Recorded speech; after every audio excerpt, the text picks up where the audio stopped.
सबसे पहले मेरा आप सभी को प्यार भरा प्रणाम। मैं मधु जोशी स्वागत करती हूँ आपका अपने YouTube चैनल मधु गढ़वाली 121 पे। तो दोस्तों, आज की वीडियो में मैं आपको श्रावण मास महात्म्य का 26वां और 27वां अध्याय सुनाऊंगी। आप भी मेरे साथ श्रावण मास महात्म्य का 26वां और 27वां अध्याय ध्यानपूर्वक और पूरा जरूर सुनिएगा।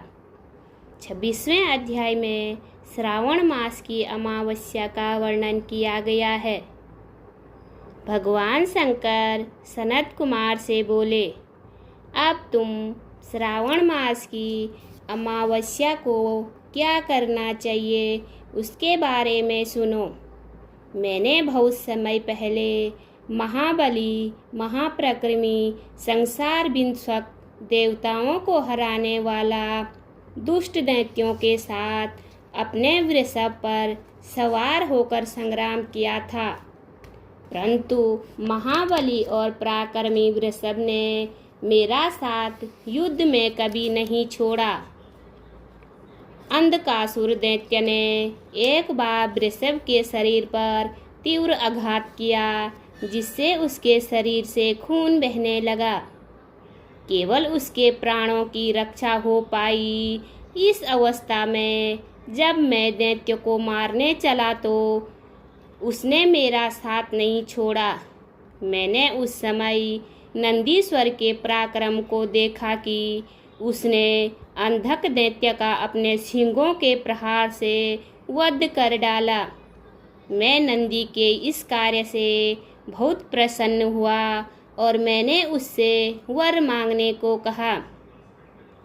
तुम जो वर मांगोगे उसे मैं अवश्य पूरा करूँगा। नंदीश्वर बोला, मुझे कुछ नहीं चाहिए, आप मुझ पर प्रसन्न है, इससे बढ़कर मेरे लिए और क्या वरदान हो सकता है। फिर भी संसार की भलाई के लिए आपसे प्रार्थना करता हूँ। आज श्रावण मास की अमावस्या है। आज के दिन गो के सहित मृत्तिका बैलों का पूजन हो और कामधेनु सदृश मेरा जन्म हो।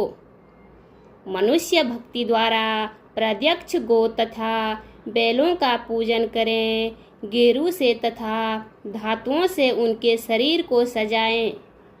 सींगों को सोने चांदी से मढ़ें। दोनों सींगों में रेशमी गुच्छे बांधकर चित्र विचित्र नाना रंगों से मिश्रित कपड़े को पीठ पर ढककर गले में सुमधुर आवाज करने वाली घंटियां बांधें। दिन में गांव से बाहर ले जाकर शाम को घर वापस ले आएं। खली बिनोले उन्हें खाने को दें। जो ऐसा करे उनके यहाँ गोधन की वृद्धि हो। मैंने वृषभ से कहा, तुमने जो मांगा है वह सब तुमको अवश्य मिलेगा।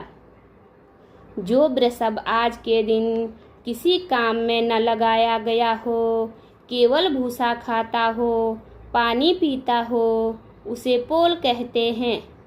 उसी नाम से आज का दिन भी पोल कहा जाएगा। आज का दिन जगत में पोला के नाम से प्रसिद्ध होगा।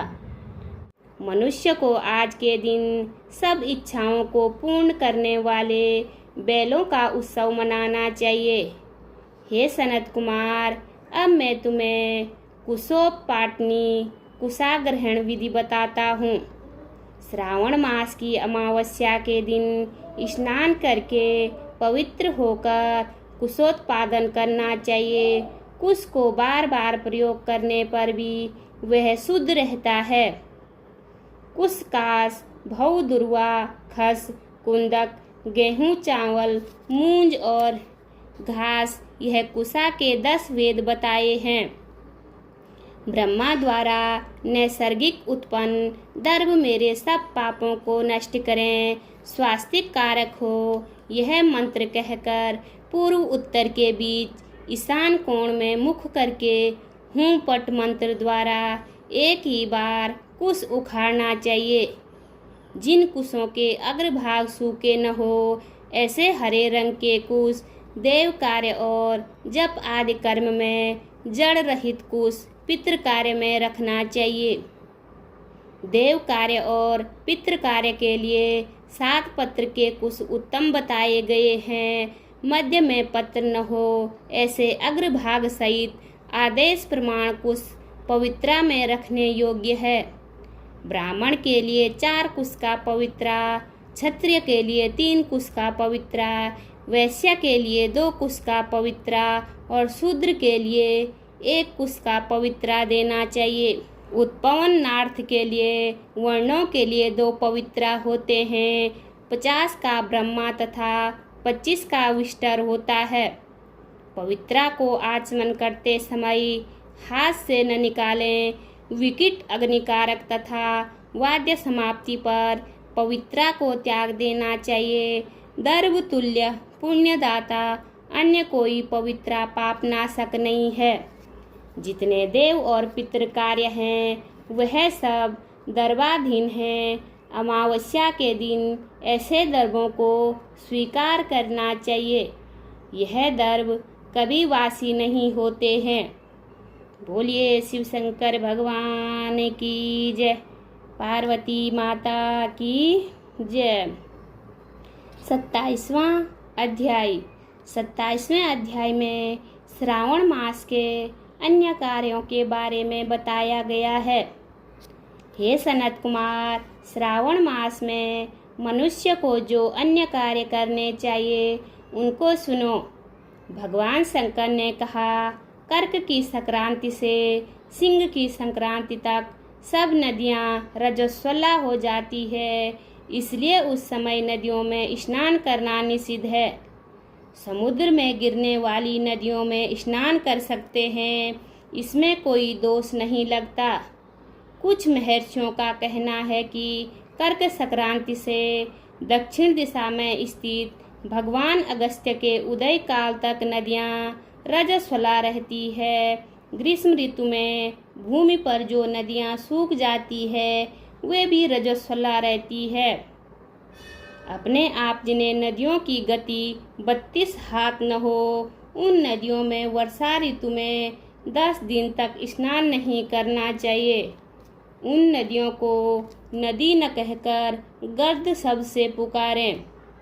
कर्क संक्रांति के आरंभ में महानदियाँ रजस्वला होती है। जिस प्रकार स्त्रियां 3 दिन तक अपवित्र रहती है, उसी प्रकार महानदियाँ भी 3 दिन तक अपवित्र रहकर चौथे दिन पवित्र हो जाती है। गोदावरी, भागीरथी, वेणिका, तुंगभद्रा, पयोष्ठी और तापी ये 6 नदियाँ विंध्य पर्वत के दक्षिण में बहती है। सरस्वती, यमुना, नर्मदा, गंगा, विशोका तथा विशस्ता ये 6 महानदियाँ विंध्य पर्वत के ऊपर बहती है।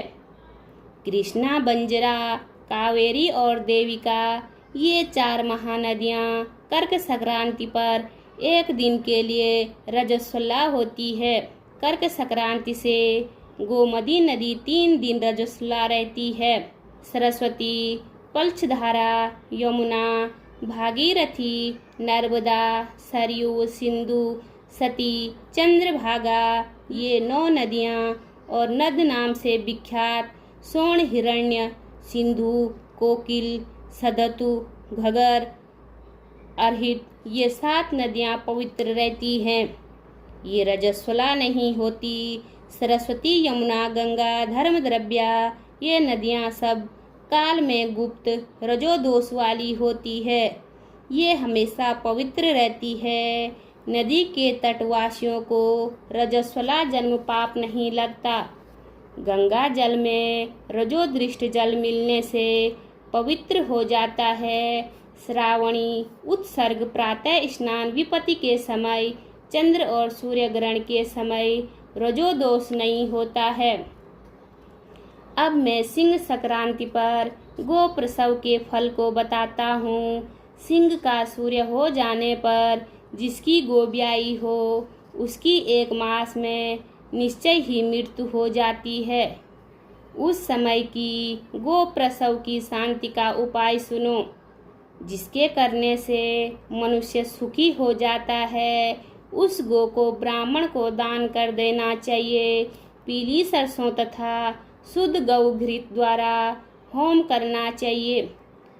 श्री सूत या शांति सूक्त द्वारा स्नान करना चाहिए। घी और तिल की 1000 आहुतियाँ देनी चाहिए। सिंह राशि में सूर्य के आने पर गहू ब्याई हो तो अनिष्ट की संभावना प्रबल होती है। उसकी शांति के लिए अमावस्या से तथा द्वादशीणों मंत्र से तिल घी द्वारा 108 होम करने चाहिए तथा मृत्युंजय विधान द्वारा 10,000 हवन करना चाहिए। ऐसा करने से मनुष्य को किसी प्रकार का भय नहीं सताता। यदि श्रावण मास में घोड़ी ब्याई हो तो शांति यज्ञ करने से दोष मिट जाता है। अब तुम श्रावण मास में कर्क या सिंह की संक्रांति होने से सुखप्रद दान के संबंध में सुनो। कर्क के सूर्य में संक्रांति में घृत धेनु का, सिंह की संक्रांति में सोने की छाते का दान करना चाहिए। श्रावण मास में वस्त्र दान का बड़ा भारी फल होता है। श्रावण मास में भगवान श्री हरि की प्रीति के लिए सातक को घृत कुंभ, घृत धेनु तथा फलों का दान करना चाहिए। अन्य महीनों की अपेक्षा इस महीने में किया गया दान अक्षय फल प्रदान करता है। मुझे इस महीने से अधिक प्रिय और कोई महीना नहीं है। जो इस महीने में व्रत करता है वह विशेष रूप से मेरी कृपा का पात्र होता है। ब्राह्मणों का राजा चंद्रमा और प्रत्यक्ष देवता सूर्य है। ये दोनों मेरे नेत्र हैं। अतः उसकी संक्रांति संज्ञा कर्क तथा सिंह संज्ञा हुई।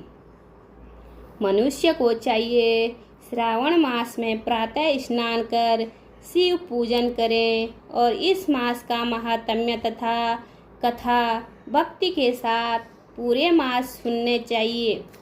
श्रावण के महीने के व्रत करने से 7 प्रकार की जो बाधाएं हैं उनको भी पुत्र प्राप्ति हो जाती है। इस महीने में श्री व्यास जी की भी पूजा करनी चाहिए।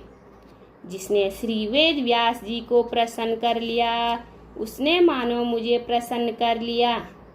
जो श्रावण मास का महात्म्य सुनकर भगवान वेद व्यास का पूजन नहीं करता, यमराज उसके कान काटकर बहरा बना देता है। इसलिए इस मास में श्री वेद व्यास जी की पूजा अवश्य करनी चाहिए। जो व्यक्ति भक्ति पूर्वक इस श्रावण मास के महात्म्य को पढ़ता सुनता है उसको महान पुण्य की प्राप्ति होती है। बोलिए शिव शंकर भगवान की जय, पार्वती माता की जय। उम्मीद करती हूँ आपको वीडियो पसंद आई होगी। वीडियो पसंद आए तो वीडियो पे लाइक कीजिए, कमेंट कीजिए, अपने दोस्तों के साथ शेयर कीजिए। चैनल पे नए हो तो सब्सक्राइब ज़रूर कीजिए। मैं मधु जोशी मिलती हूँ आपको अगली वीडियो में। तब तक के लिए बाय बाय, धन्यवाद।